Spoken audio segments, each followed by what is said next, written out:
Hello again. So the final part of today's session is on some strategies themselves. You can access this presentation or these slides later on the short URL that you've got there, tinyurl.com/diffhack2. So someone jot that down. And what I want to do is to present the views of 6 teachers who talk about the different strategies that they use, and then share some wider resources that I've pulled together in a single space, all created by other people.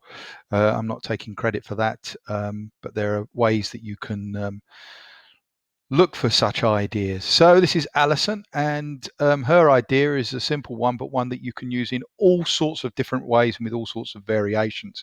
Now, she's got 3 tables set out there for her so-called learning stations, but they don't have to be tables, and they don't have to have, as it suggests there, different aspects of a broad theme, although they could do. So you could have people looking at the topic of, say, persuasive writing, and have different articles from different media, all with the goal of looking at the features of persuasive writing. And so they could, one could be looking at emotive language, for example. One could be looking at the way images are coupled with text. One could be looking at the way that arguments are constructed or are conflated or used inappropriately. So each one could be a different aspect of the broad theme of persuasive writing. Alternatively, each one could be a different option with exactly the same theme. So you might have a video where you're looking at the language used in terms of its persuasiveness. And that's all that the students who go to that area work on. Alternatively, another table might be a piece of newspaper text. Another one might be a different kinds of text, maybe a leaflet or something like that, all with the theme of features of persuasive writing. And it doesn't matter that they're doing different things. The point is that they understand how language can persuade. And the third um, option here is, rather than it being something that you've produced and prepared and got ready, the variations, it's something that they need to assemble or respond to or develop or produce or articulate, either individually in pairs or in some kind of wider collaboration, and you move around the room. The way I tend to do it is with pieces of flip chart paper around the room, either with different questions or different aspects of a topic that need filling out, and students write things, they contribute to it like a paper-based wiki in a sense.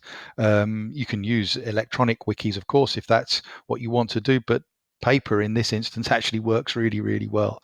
So a series of mind maps or a series of lists or a series of ideas building up until you get to this big mass, and students are allowed to move around or stay in one place. And it's very interesting, in particular, seeing what they ignore and what they gravitate towards, because that gives you a real indication of where the interest lies. Um, Here's John, looking dapper in his blazer and tie. And he's talking really here about a multimedia approach. Infographics, do a search for whatever it is that you're teaching and then add the word infographic. You'll be surprised at what other teachers have already created. Likewise with comics, and of course, I'm sure you've used video in the past that other people have created, but don't shy away from using your own. So a range of ways that could be adapted to the previous strategy that we looked at, or it could simply be the way that you present from the front, or the way that the students are presented with information electronically via your VLE or something like that. What you're doing here is you're providing different gateways, different points of entry or ways of seeing the information. And as you can see, with both these teachers so far, you could say that variety is that key approach that they're using. As I said before, don't ignore the possibility that someone's created that resource before. So look for the resources, particularly if they're adaptable. And with all these things, it doesn't have to be you doing the creating. It can be the students doing the creating. And if they've got a choice of media through which they can create, so video, audio, images, comics, infographics, presentation slides, all sorts of things, then you're giving them a differentiated processing and product opportunity. And in particular, value audio. There are some great tools out there, such as Vocaroo, which allows you to instantly record MP3s and share them. So it can be great for feedback, differentiated feedback, more detailed, in-depth feedback that doesn't take nearly as long as typing something, but also for students to get their ideas down into an electronic format and share with one another. I think we really undervalue audio and its potential, and it's something that we can use a lot more. And just a final point here, there is no requirement that you need to wear a tie, although it does look smart. Suzanne is talking about questioning, and questioning is one of those key things that enable you to assess constantly. As you know, I don't need to stress that. But there are two things that you can do with your questions and think about carefully. In terms of wait time, I think another way of expressing that might be the pose a question and pause. They did some research in the early 70s, which has been since replicated in all levels of education, but the original classic research was done in elementary schools. And they found that the time between a teacher asking a question and a student responding was less than a second in most cases. So somebody, boom, straight in, answer a question, and the other kids haven't even had a chance to kick their brains in gear. By establishing a culture of asking a question and no shouting out, giving people thinking time, even if it's something that's like 5 seconds, which is nothing. And this is something that's really easy to do.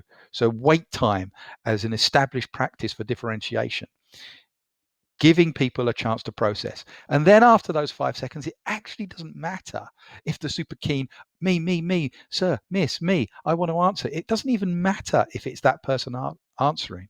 The others have had a chance to cognitively process that. And that's what's important.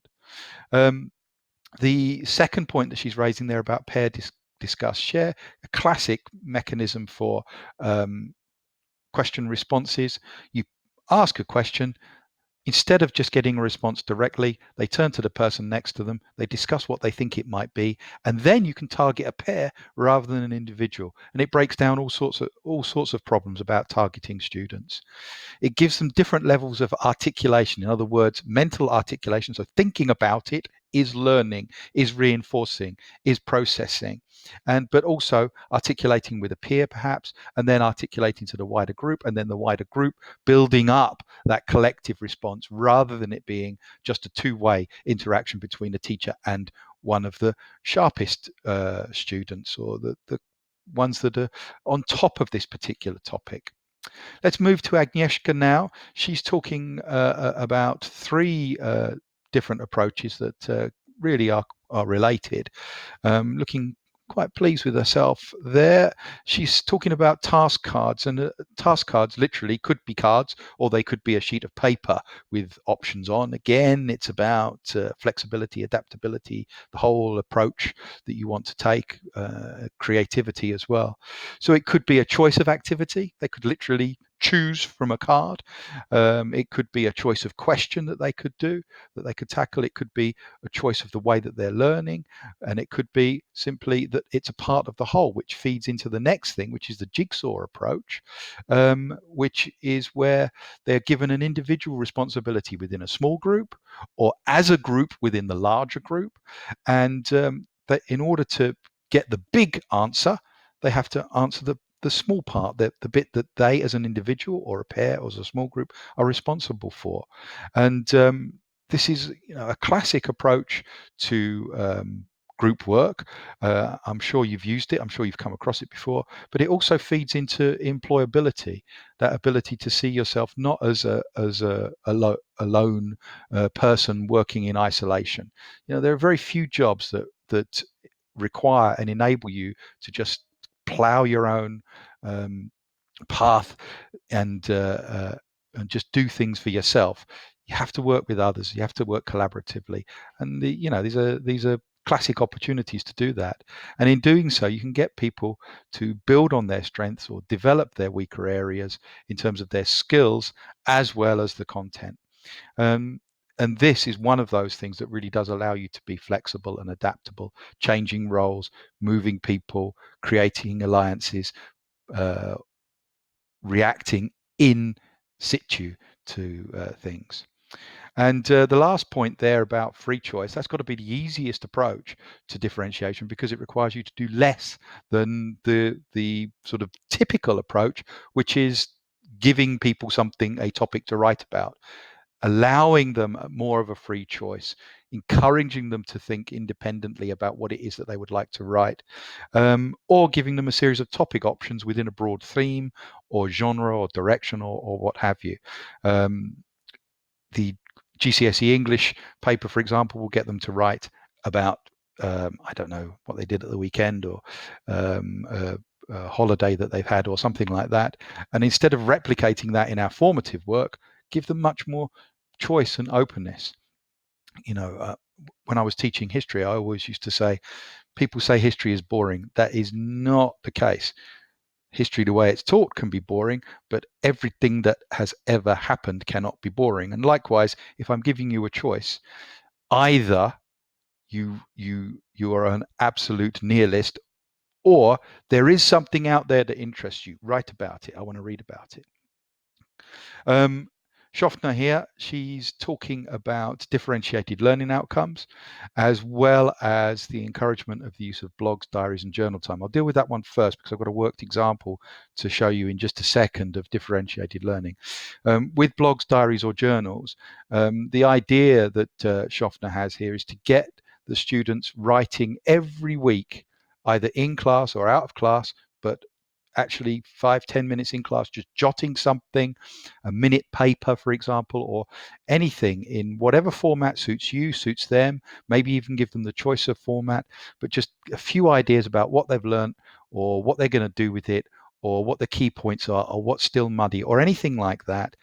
Giving you time as well every week to on a rotation basis. You won't see everyone, but on a rotation basis, dropping in, doing mini interviews with some of the students and asking them where they feel they're at, which bits of the session they liked. That is differentiation as well. Moving back to the differentiated learning outcomes, here's just one example of how this could work. The idea here is that you've got your general learning outcome. All students will be able to identify the key features of persuasive text. So there's your standard learning outcome. It's the baseline. It's what everyone needs to be able to do, but you might want to modify that by extension or by depth. So thinking of the higher achievers in this case. So you could have something like, some will explain the impact of some aspects on readers. So it's taking it to the next level. It's not more of the same. It's the same topic, but it's going further. It's going deeper. Or alternatively, you might want to think about differentiation by task or process, however you want to look at it. So, for example, some might achieve that by identifying the elements of persuasive text within a given text that you've given them by highlighting it. Others might want to choose their own text and then highlight it and then show you or show a peer, or even going a little bit more creative, and rather than searching or using a text that you've given, they might like to generate their own persuasive paragraph and show that they've understood what those persuasive elements are by including them in their own text. So this is what you might call differentiated learning outcomes. Jason, then, just to finish off with our teachers, and I thank them all for their contributions. He is a fan of the ungoogleable question. And this is something that's been popularized by a guy called Sugata Mitra, who was the instigator of the quite famous Hole in the Wall project, where they put computers in villages in India and watched what happens, and found that students can not only learn to operate a computer, but they can then use it to access the internet and then learn about all sorts of stuff, such as languages and physics and all sorts of incredible things, and peer learning. And essentially his message is we don't give kids enough credit. And he, in a project at Newcastle University, got 5 and 6 year olds to tackle ungoogleable questions. So questions where it isn't simply a case of just typing the question and finding the answer. And these can be really hard to come up with. Much better to do it over a coffee or at lunchtime with some colleagues, of thrashing it out. So this is what I want them to do. What kind of problem or question could I come up with? And the other side of it is the task where there's no one right answer. So you give them, say, 10 features of a persuasive text and say to them, okay, which do you think are the top 3 most useful ones when you're writing something persuasively? Get them to do it in individually or in pairs and argue, or in a group, whatever. They come up with their top 3, or they rank them 1 to 10 or whatever, and then you say, okay, take the ones that you think are the top 3 and then just write me a paragraph saying why you think they're the top 3. So it's respecting, valuing their opinions and arguments. Okay, so I said there was some more. Again, I've reminded you here of the URL where you can access these. I've selected from a range of infographics that are available via Pinterest, some that I think have got some really good ideas that really emphasize this point about variety. And if you'd like to have a look at these later, you can see some on feedback, some on assessment, a whole range of other assessment ideas. And just to give you an idea here, these instructional methods, learner-centered instructional methods, all of these will enable differentiation through the way that you organize the activities. So what you'll see from this is, if you're thinking that's just good teaching, that's what differentiation is. It's linked to assessment. It's linked to what the students are doing. It is very learner centered. And the strategies that you see here, many of which I'm sure you've tried, you will find that they are, in essence, good teaching. But if you want to evidence, show, do more differentiation, use some of these strategies, but peg them in your own mind to the concept of differentiation, and that might make all the difference. Thanks for listening.